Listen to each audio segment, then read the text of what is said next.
Bismillahirrahmanirrahim. Assalamualaikum warahmatullahi wabarakatuh.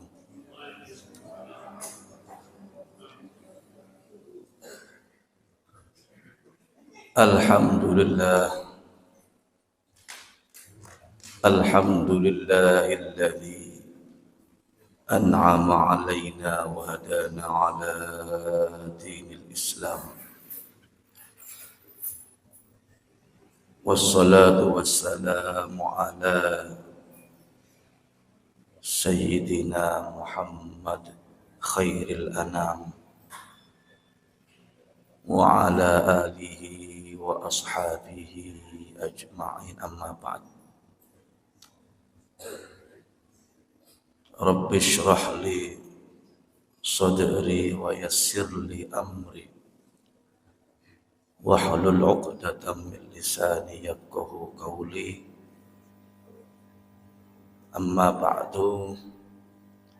Yang saya hormati para alim, para ulama, para sepuh bin sepuh sedanten, jamaah Masjid Al-Ghazali yang senantiasa dirahmati oleh Allah Subhanahu wa taala. Puji syukur kehadirat Allah Subhanahu wa taala.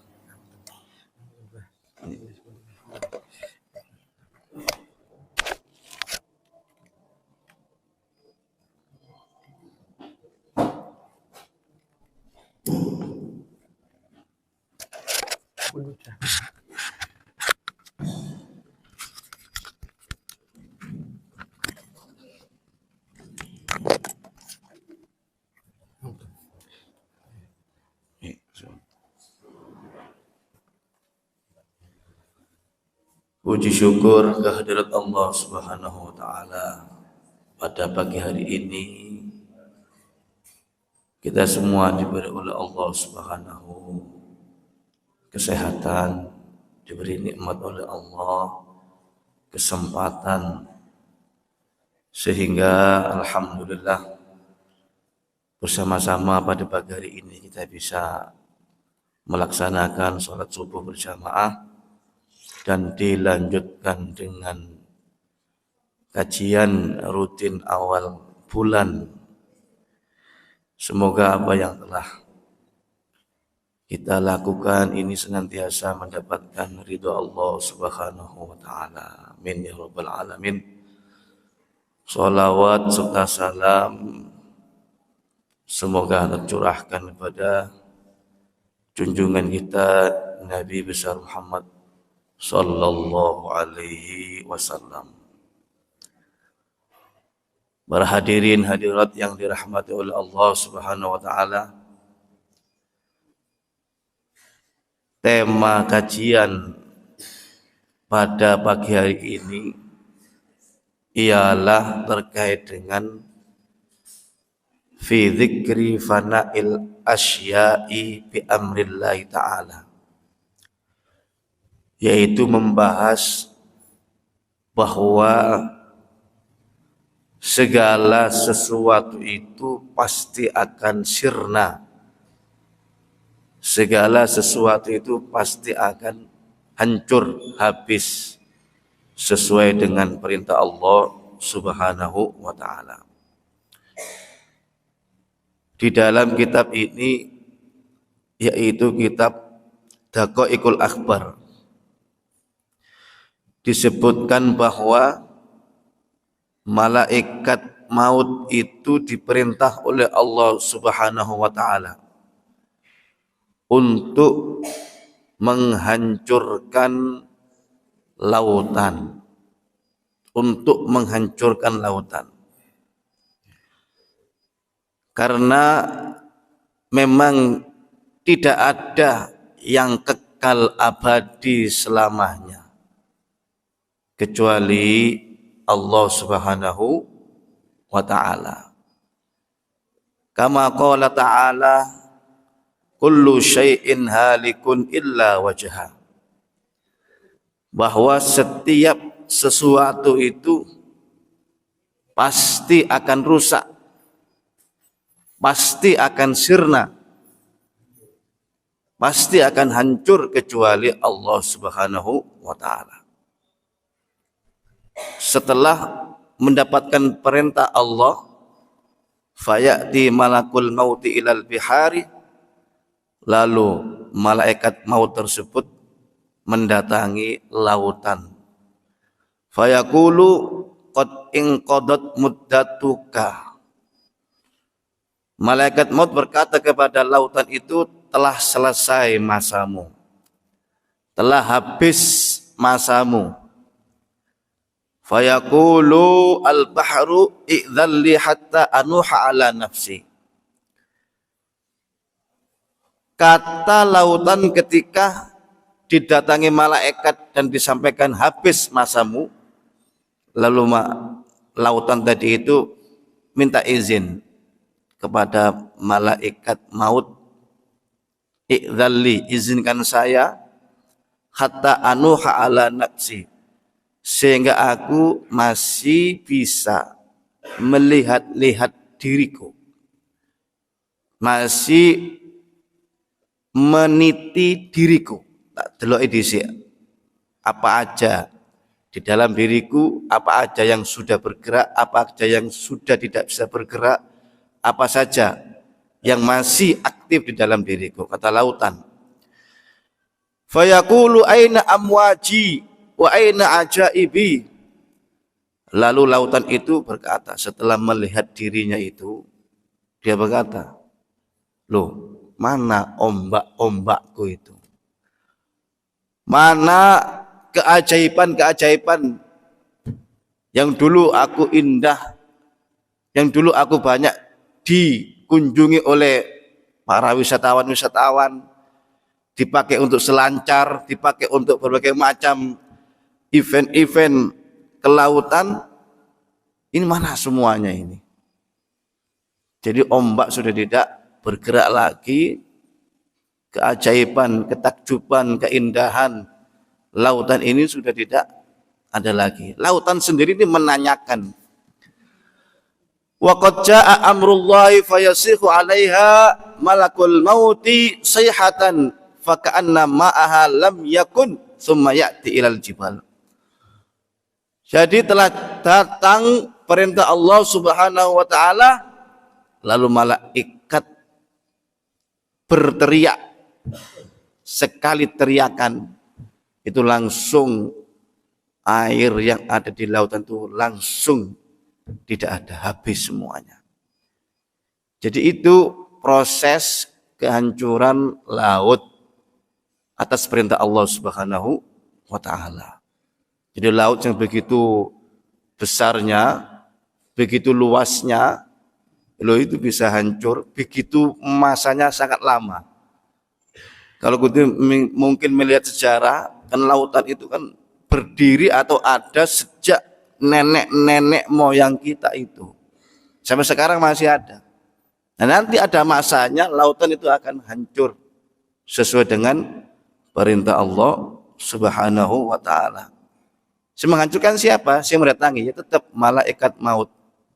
Malaikat maut itu memang pekerjaannya adalah mendatangi seluruh alam ini untuk memberikan kabar kematian, untuk menginformasikan berita dari Allah Subhanahu wa taala bahwa masa sudah habis, waktu sudah habis, saatnya tidak beroperasi. Dan itu tugasnya malaikat maut. Setelah itu tsumma ya'ti ilal jibal. Setelah mendatangi lautan, malaikat maut ini datang ke gunung-gunung. Ya, kalau di Indonesia berapa gunung? Ada Gunung Putri, ada Gunung Arjuna, yang kecil-kecil juga banyak. Ada pegunungan yang besar misalkan Himalaya atau pegunungan yang lainnya di dunia ini didatangi oleh malaikat maut, sama perkataannya, masamu habis, inqadat muddatuki.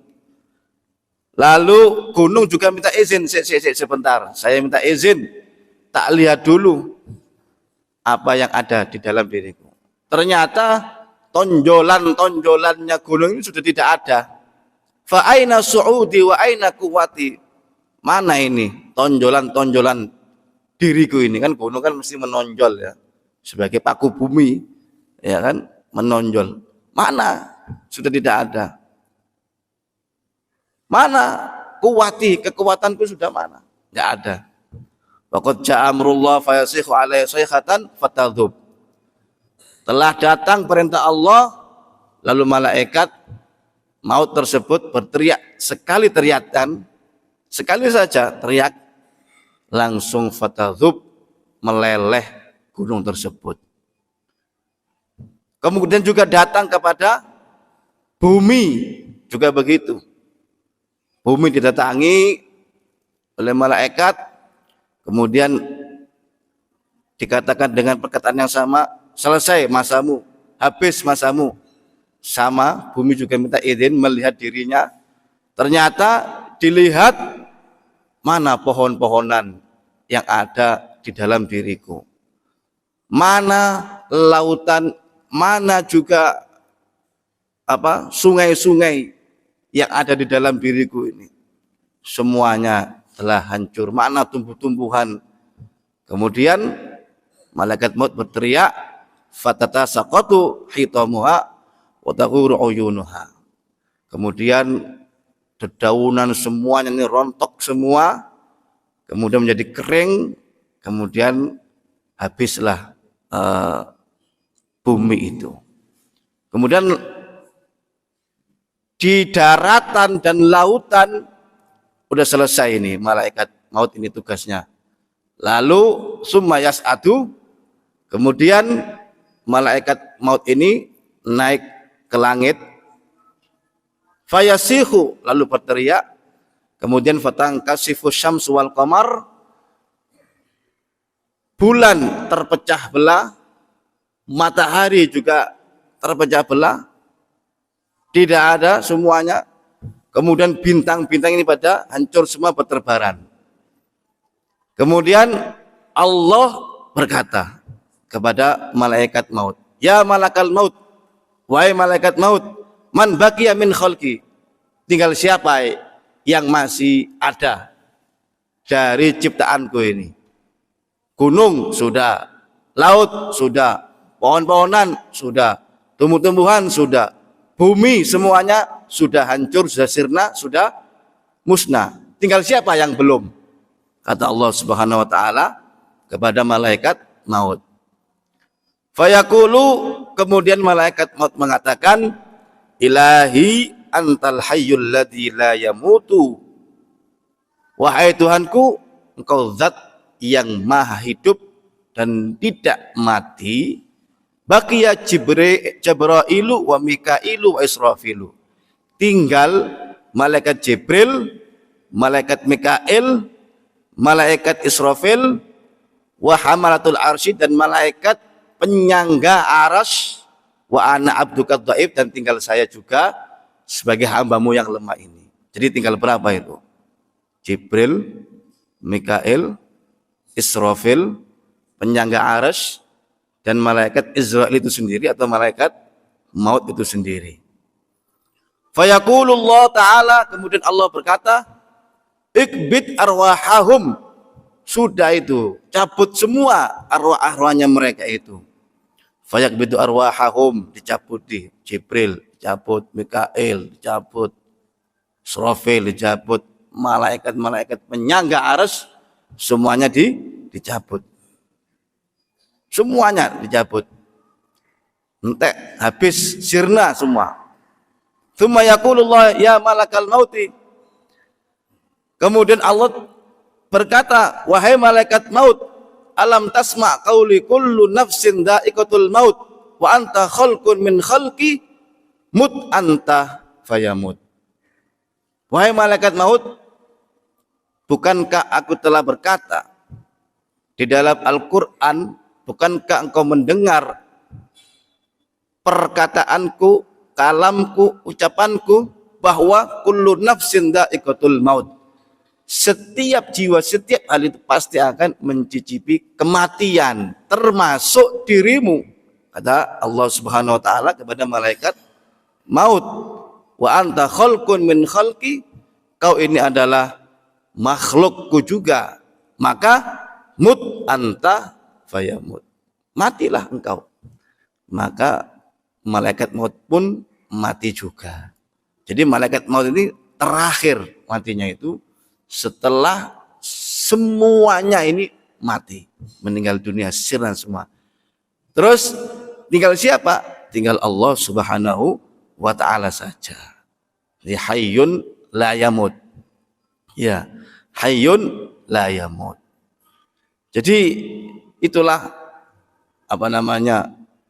peristiwa atau kejadian-kejadian kehancuran atau kesirnaan alam yang ada di dunia ini. Semuanya hancur termasuk malakut, ya. Alam yang ada di langit-langit itu juga semua akan hancur sirna semua, termasuk para malaikat-malaikat, dan malaikat maut pun itu juga akan meninggal. Nah, kecuali Allah Subhanahu wa taala. Hikmah daripada kitab Daqaiqul Akhbar yang kajian ini adalah bahwa sesungguhnya kita semua ini akan sirna, akan hancur. Kullu nafsin dha'iqatul maut, kullu syai'in halikun illa wajhah. Semua pasti akan meninggal, semua pasti akan hancur kecuali Allah Subhanahu wa taala. Oleh karena itu, bersenden atau bersandar kepada yang tidak kekal itu harus hati-hati. Biasanya kan orang itu senden kepada yang tidak kekal. Jadi berharap kepada makhluk yang mana ketika suatu saat ini hancur juga. Nah, ketika pas disendeni, disandari, lalu dia hancur, pusing, stres, dan lain sebagainya.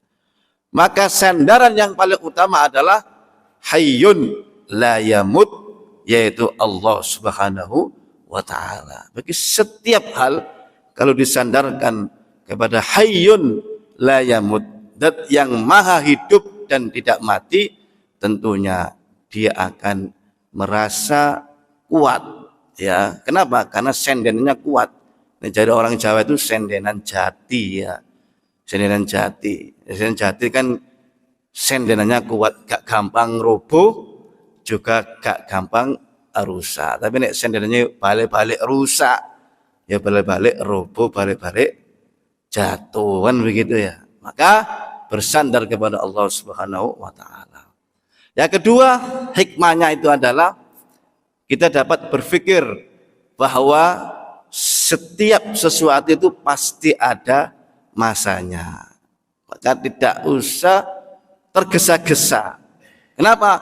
Karena biasanya al-ajalatu minasyaiton, bahwa hal yang sifatnya kesusu alias tergesa-gesa itu adalah minasyaiton, termasuk daripada pekerjaannya setan.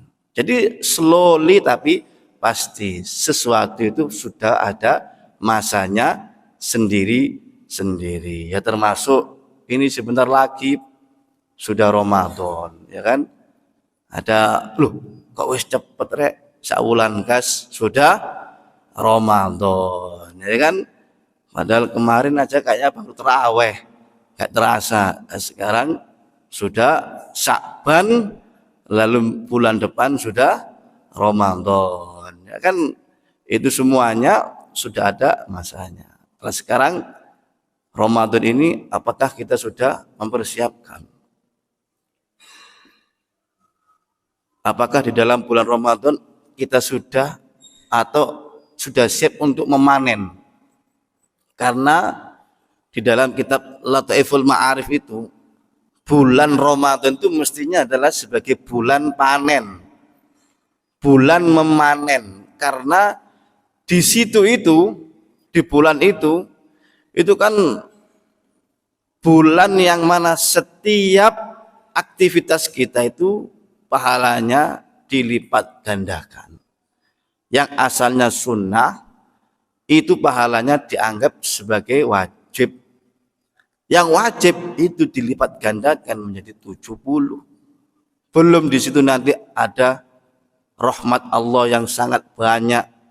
Belum itu nanti di situ ada maghfirah Allah yang sangat banyak. Apakah kita sudah siap memanen di bulan suci Ramadan? Artinya apa memanen? Ya kita full melaksanakan atau memperbanyak aktivitas-aktivitas yang positif. Bagaimana bisa kita memanen? Ya menanam. Orang menanam pasti memanen kalau itu. Kapan memanennya? Kapan menanamnya? Menanamnya itu menurut kitab Lataiful Ma'arif itu di bulan Rajab. Jadi Rajab itu adalah syahruz zar'i. Jadi bulan Rajab itu adalah bulan memanen. Bulan menanam Rajab. Kemudian syahruz Sya'ban. Bulan Sya'ban itu adalah bulan untuk menyiram, merawat, memonitor. Nah kemudian bulan Ramadan ini syahrul hasad adalah bulan yang tinggal memanen saja. Jadi menanam itu bagaimana? Namanya menanam kan memulai. Memulai itu bagaimana? Berarti kan memulai sesuatu yang sebelumnya itu tidak ada. Itu kan memulai. Nah, contoh misalkan kalau tahun lalu sampai sekarang kita sudah istiqomah, misalnya ini ya, membaca Al-Quran satu halaman. Istiqomah. Mulai dari tahun lalu, Ramadan tahun lalu, hasil panen Ramadan tahun lalu, diistiqomahkan sampai tahun sekarang ini. Nah kita menanam lagi. Menanam lagi bagaimana?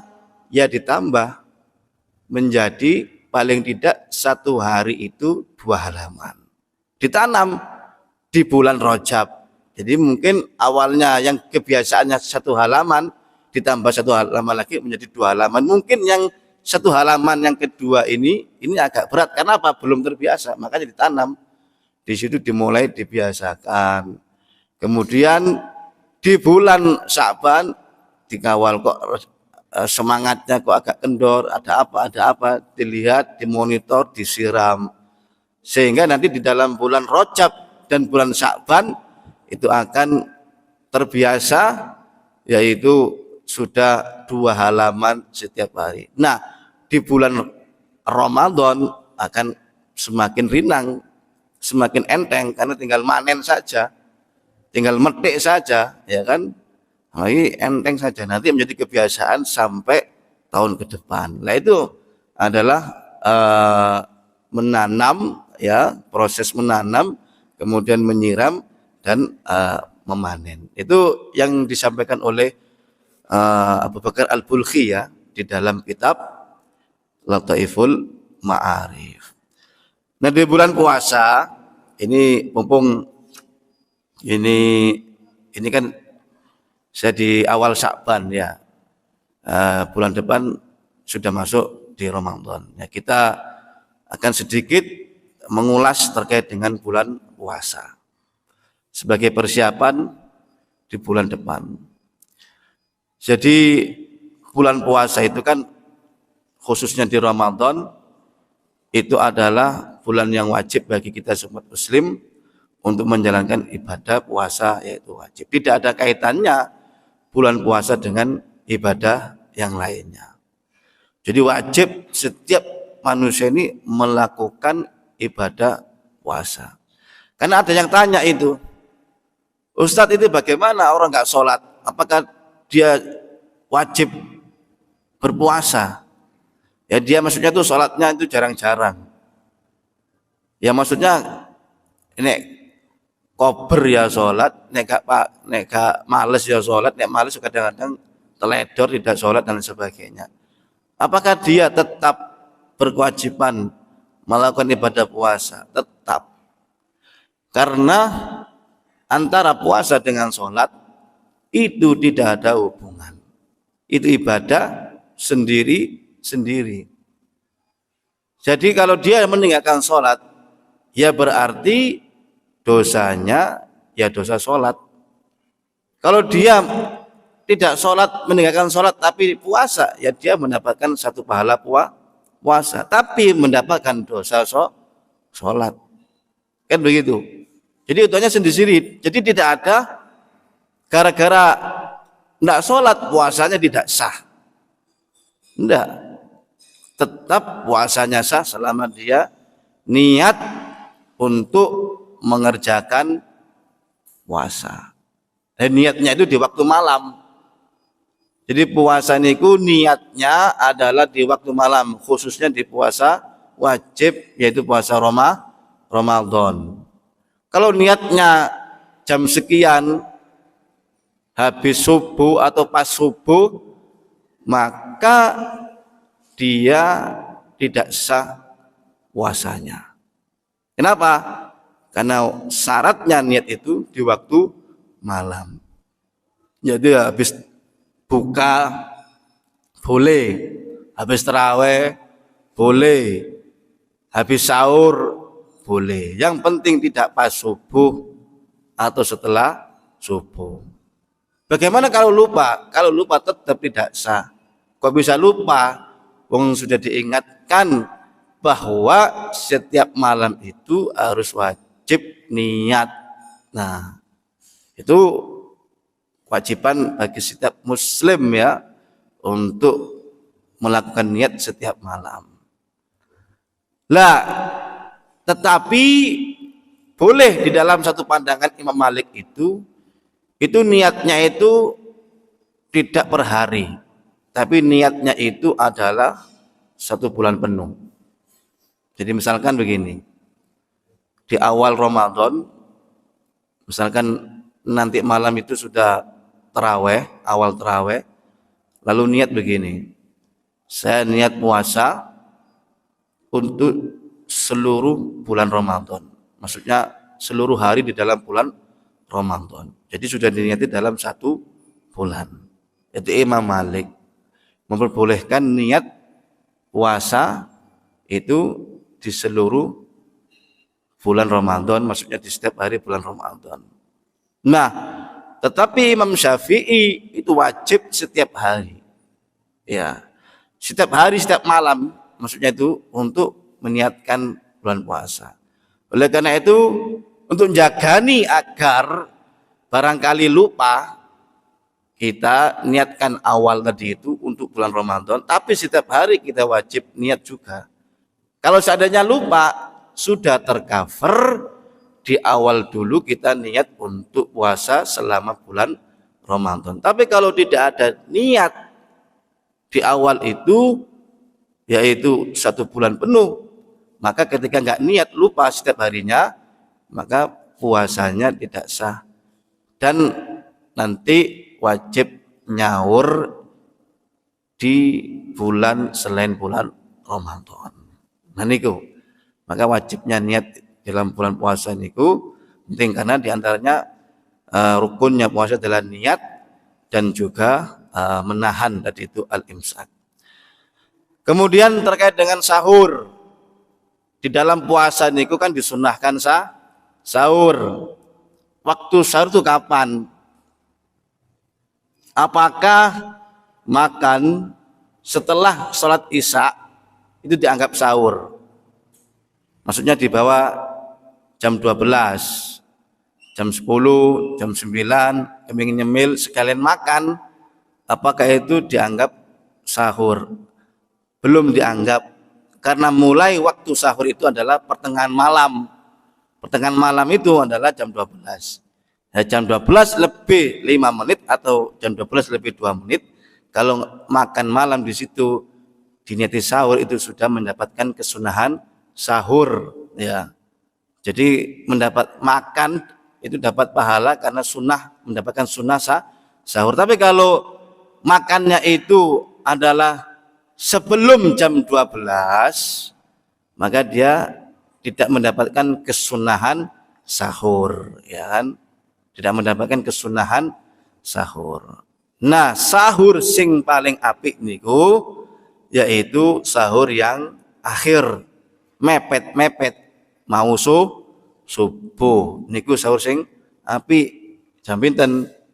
jam, sekarang subuhnya misalkan jam 4 ya misalkan, maka sahur sing api itu ya mari jam 4 kurang seperempat udah jam 4 kurang 10 menit udah selesai sahur. Nah itu bagus, subuhnya jam 4 misalkan. Atau pas tarhim itu kan, pas tarhim itu biasanya kan 10 menit sebelum adzan atau 7 menit sebelum adzan. Nah makanya pas imsak itu pas berhenti untuk makan atau sahur. Itu sing api karena mepet sudah subuh. Ya walaupun ketika imsak itu masih boleh makan sebenarnya. Ya. Jadi imsak itu, waktu imsak itu masih boleh makan. Imsak. Ya. Pokoknya belum adzan. Nah, kalau adzan itu sudah mulai dimulainya puasa. Tapi kalau masih imsak itu sebenarnya masih boleh. Nah, cuma kan jaga-jaga, barangkali saking nyamannya makan sampai kebelabasan. Nah, kan nanti malah tidak sah puasanya ini. Nah itu terkait dengan puasa. Kemudian bagaimana orang yang punya hutang puasa tapi sampai bulan Ramadan berikutnya belum tersahur. Istilahnya gitu, sik duwe utang wis keterak bulan Ramadan lagi. Nah itu bagaimana hukumnya? Apakah puasa yang lalu itu sudah dianggap hangus? Ataukah masih terhitung hutang? Nah, ini puasa yang lalu, setahun yang lalu mungkin punya hutang 3, kemudian lupa belum membayar, datanglah 1 Ramadan, masih punya hutang 3. Apa yang 3 itu sudah hangus, diikhlaskan aja? Ataukah masih terhitung hutang? Hutang kepada Allah itu adalah wajib disaur dan tetap hutang, ya. Jadi sebelum dibayar tetap itu terhitung hutang. Maka orang yang punya hutang lalu keterak bulan Ramadan itu masih terhitung hutang 3 hari tadi itu yang ditinggalkan. Nah gara-gara teledor tadi itu dia wajib membayar fidyah. Selama 3 hari itu berarti 1 harinya 6 on atau 1 mud untuk memberikan makan kepada fakir miskin. Jadi gara-gara teledor, gara-gara tidak memperhatikan sampai lali gak nyaur utang, datang bulan Ramadan baru, gara-gara ini kok kena fidyah, kena tebusan kudu bayar 1 hari 6 on. Hutangnya masih terhitung, belum lunas. Itu hanya bayar cara ngono bunga ya. Cara ngono adalah dendanya itu. Ya kena penalti atau apa itu, kena dendanya itu. Gara-gara apa? Teledor. Tapi hutangnya pokoknya masih ada. Wajib disaur nanti setelah selesainya bulan Ramadan berikutnya, ya di Syawal dan sebagainya. Jadi itu. Terus bagi ibu-ibu yang hamil atau yang menyusui, ini apakah boleh tidak berpuasa? Ya, puasa kan wajib setiap mukallaf, orang yang sudah kena kewajiban berpuasa. Kecuali orang yang sakit, yang mana sakitnya itu tidak ada harapan untuk sembuh, maka orang yang sakit semacam ini boleh tidak berpuasa dan boleh tidak nyaur, tapi bayar fidyah. Dengan catatan sakitnya memang tidak ada harapan sembuh. Sebab apa? Walaupun ditunggu tahun berikutnya tetap aja sakit. Tunggu tahun berikutnya untuk nyaur tetap aja sakit. Berarti tetap sakitnya permanen, sehingga dia boleh tidak berpuasa tetapi wajib bayar fidyah dan tidak wajib nyaur alias mengqadha. Termasuk orang yang sangat sepuh sekali atau sangat tua sekali, sepuh sehingga ketika puasa pasti tidak kuat, sepuh sekali, Ya, maka orang yang demikian itu boleh tidak berpuasa tapi wajib membayar fidyah atau denda dan tidak wajibnya nyaur. Tapi kalau sakitnya itu masih ada harapan untuk sembuh, boleh nggak puasa, tapi wajibnya nyaur, wajib membayar, mengkodok. Contoh misalkan saat Ramadan sakit, pusing, demam sehingga opnam ke rumah sakit, 3 hari nggak puasa, dia kemudian sembuh, maka yang 3 hari ditinggalkan tadi itu wajib disahur di bulan-bulan berikutnya. Kalau orang yang hamil, orang yang menyusui, boleh tidak berpuasa. Kalau tidak berpuasanya itu dikarenakan khawatir dirinya sendiri, aku gak puasa, takut nanti diriku gak kuat, aku pingsan, bahaya. Maka orang tersebut tidak berpuasa. Nah, tidak berpuasanya gara-gara dirinya sendiri, khawatir terhadap dirinya sendiri, boleh tidak berpuasa dan wajib nyaur. Jadi kewajibannya hanya wajib nyaur saja. Tapi kalau yang dikhawatirkan itu adalah bayinya, saya gak berpuasa, takut nanti janin saya lemah, takut ada apa terhadap janin saya, takut anak saya nanti kurus, stunting, macam-macam dan sebagainya, khawatir, boleh tidak berpuasa, tapi kewajibannya 2, nyaur plus bayar fidyah. Jadi 2. Jadi orang yang hamil atau menyusui itu kalau tidak berpuasa, itu kewajibannya lihat dulu apakah dia nyaur saja atau nyaur plus bayar fidyah. Kalau dia dikhawatirkan adalah dirinya, maka 1 kewajibannya yaitu nyaur saja, bayar qadha. Tapi kalau yang dikhawatirkan adalah bayinya atau janinnya, maka dia 2 kewajibannya, nyaur plus bayar fidyah. Soalnya kadang-kadang ada ibu-ibu itu hanya cukup membayar fidyah saja, dikira itu sudah membayar denda, membayar tebusan untuk tidak berpuasa. Boten. Jadi itu tetap kalau ibu hamil dan menyusui, kewajibannya adalah nyaur niku. Kalau fidyah itu kalau memang yang dikhawatirkan adalah janinnya. Bagaimana kalau orang yang bekerja berat, orang yang pekerjaannya itu memang berat sekali, ya, sehingga mungkin dia itu sudah memprediksikan kalau puasa pasti nggak kuat kerjaannya, atau kalau kerja dalam seperti itu pasti nggak kuat kalau puasa. Maka orang seperti ini apakah boleh tidak berpuasa? Orang yang semacam itu boleh tidak berpuasa tapi harus niat dulu puasa. Maksudnya begini, malam harus niat, juga sahur, pagi harus menjalankan kerja seperti biasanya. Kalau di tengah-tengah pekerjaan dia nggak kuat, silakan mokel. Kalau memang nggak kuat, tapi harus niat dulu dan harus sahur dulu untuk mengerjakan ibadah puasa, itu kewajiban. Kalau dia tidak kuat karena pekerjaan berat tadi itu mokel boleh.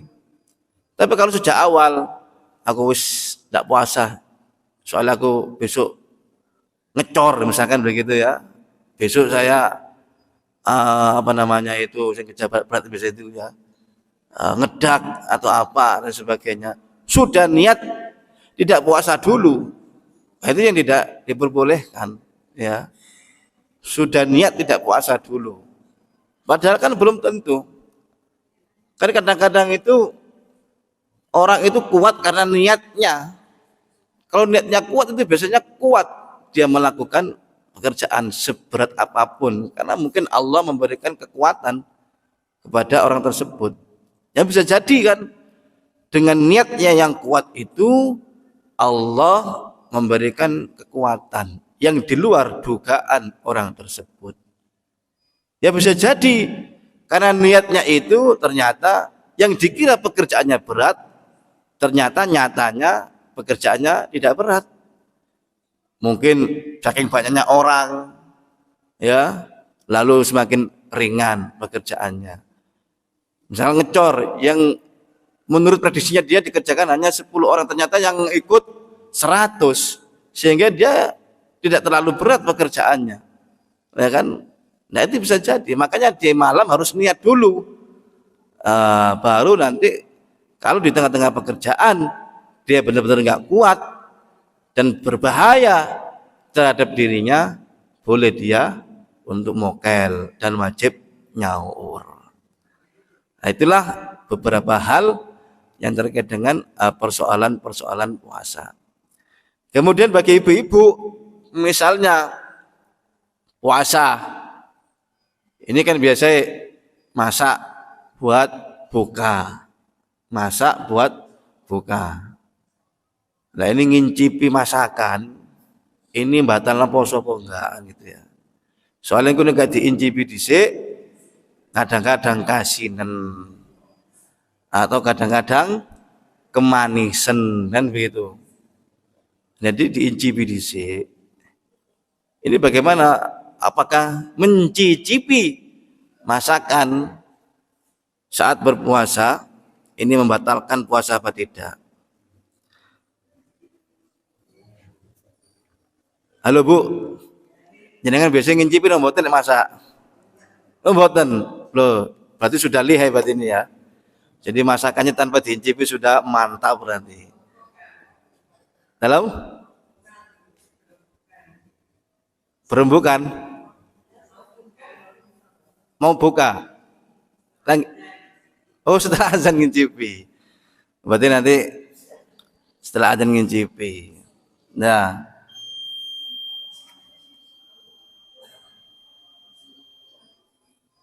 jadi begini, mencicipi makanan niku tidak membatalkan puasa selama tidak dimasukkan ke dalam tenggorokan. Ya. Jadi ngincipi kan sebatas di lidah. Ya kan? Nyicipi kan sebatas di lidah. Kemudian dikeluarkan, ya, apa istilahnya, dilepeh, ya kan, dikeluarkan apa cicipan, misalkan masak sop iga misalkan gitu ya, kurang asin apa kurang apa, dicicipi sedikit, oh wes pas, dilepeh ya, kemudian sudah tidak ada apa namanya, dodonya atau kuahnya tadi yang dicicipi sudah tidak ada, tapi masih terasa, itu nggak masalah, ya. Terasa di lidah kan bukan zatnya tapi rasanya yang nyetak di lidah itu tidak masalah, ya, tidak membatalkan selama ketika mencicipi tadi itu tidak masuk ke dalam tenggorokan. Nah kalau masuk walaupun sedikit itu yang membatalkan puasa. Ya kalau memang hati-hati khawatir masuk ke dalam tenggorokan, tadi ada ibu yang nyicipannya setelah azan. Alhamdulillah berarti itu lebih hati-hati. Nggih, menapa? Ya tidak apa-apa. Niki ya, barangkali kajian kita pada pagi hari ini mungkin ada diskusi atau pertanyaan. Saya persilahkan. Nggih, monggo Ibu Rien. Wonten niki Bapak.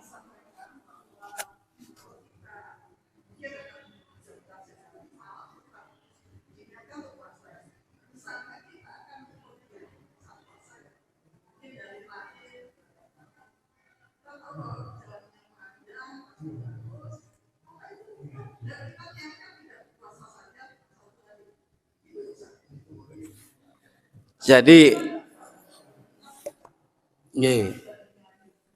ada ulama yang mengatakan begini, kalau bepergiannya itu malam hari, ya, kalau bepergiannya itu malam hari, maka dia harus niat puasa dulu, ya. Ya, kemudian kemudian di tengah perjalanan, misalkan kita mau mudik ini kan, biasanya mudik itu kan jam berapa misalkan malam hari ya. Kita niat dulu itu, karena masih malam kan ya. Kemudian di tengah perjalanan, lalu kok kita haus dan lapar, tidak kuat untuk puasa, boleh kita mukel, karena musafir itu boleh tidak berpuasa. Ya, termasuk perjalanan pagi juga ya. Habis subuh kan, apalagi habis subuh kan sudah niat di awal itu, lalu kita untuk berjalan, kemudian di tengah-tengah perjalanan kok kita nggak kuat, ya boleh untuk mokel. Tapi kalau selama itu kuat, ya kita berpuasa. Makanya musafir itu kan begini, bolehnya musafir itu berpuasa itu kalau memang tidak kuat. Kalau kuat, ya terus berpuasa. Bukan gara-gara karena perjalanan jauhnya itu boleh tidak berpuasa, tidak. Karena tidak kuatnya itu. Ya. Beda dengan sholat qashar. Sholat qashar memang boleh dikosor karena jauhnya itu. Ya kan? Karena jaraknya. Jadi kalau sudah 84 kilometer kita boleh mengqashar. Karena jauhnya, bukan karena sulitnya ya, karena jauhnya. Tapi kalau puasa itu karena nggak kuatnya dan perjalanan jauh ya, perjalanan jauh. Dan membatalkan puasa karena musafir itu tidak dosa. Ya, membatalkan puasa karena bepergian itu tidak dosa. Sehingga boleh tidak berpuasa tapi wajib nyaur. Tapi kalau membatalkan puasa tidak karena apa-apa, nggak ada musafir, nggak ada sakit, itu dosa, plus nanti juga wajib nyaur. Jadi setelah dosa pun itu tidak selesai, wajibnya nyaur. Ya itu. Jadi kalau perjalanan, kita tetap harus niat berpuasa, Bu. Cuma nanti kalau memang nggak kuat, ya sudah, mokel, haus banget, ya kan, nggak kuat. Daripada perjalanan nanti pingsan dan sebagainya, nah itu boleh mokel alias berbuka di tengah perjalanan. Ya bawa saja, misalkan kalau warung-warung takut tutup harus sebagainya, ya bawa bekal untuk persiapan barangkali memang nggak kuat kan gitu ya. Kalau seandainya kuat, alhamdulillah, jadi bisa nutuk kan begitu ya. Itu untuk terkait dengan musafir. Nggih, monggo.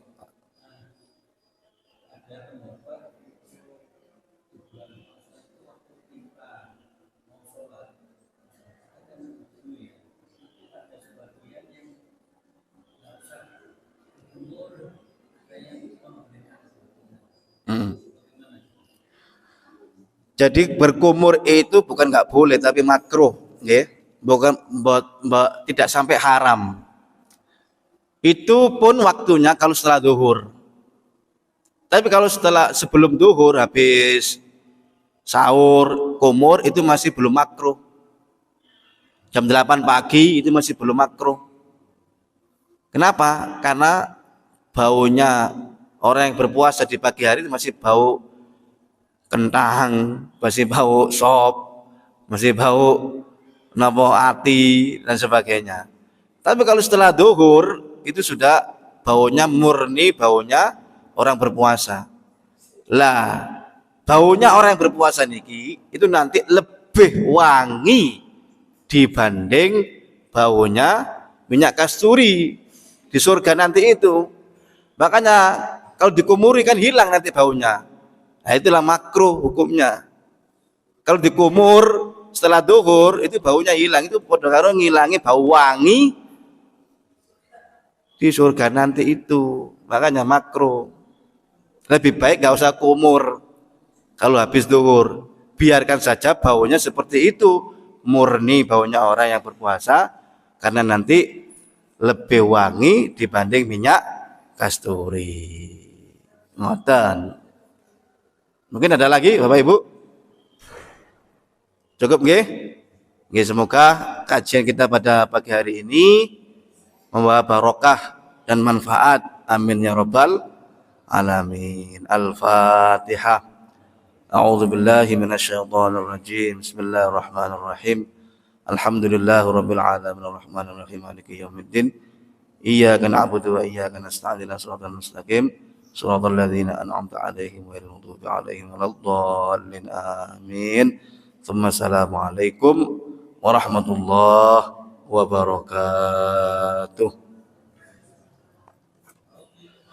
Fa'ana bi barakatihim wa dinal husna bi hurmatihim wa mitna fi tariqatihim wa mu'afatihim minal fitani rabbi fanfa'na bi barakatihim wahdina al-husna bi hurmatihim wa amitna fi tariqatihim wa mu'afatihim minal fitani rabbi fanfa'na